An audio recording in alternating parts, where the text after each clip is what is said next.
L'un des documents les plus étonnants de l'Égypte antique qui nous soit parvenu est une transcription des aveux d'un pilleur de tombes. Le papyrus a été déchiré en deux il y a fort longtemps. Les deux moitiés sont maintenant conservées dans deux musées différents.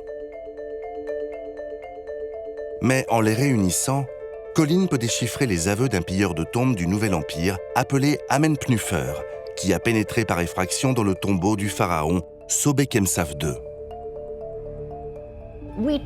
Nous avons pris nos outils de cuivre et avons pénétré dans la chambre funéraire.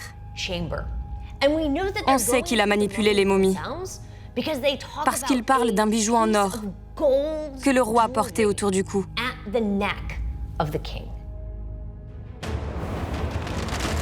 Amenpnufer reconnaît avoir creusé un tunnel pour pénétrer dans le tombeau du pharaon.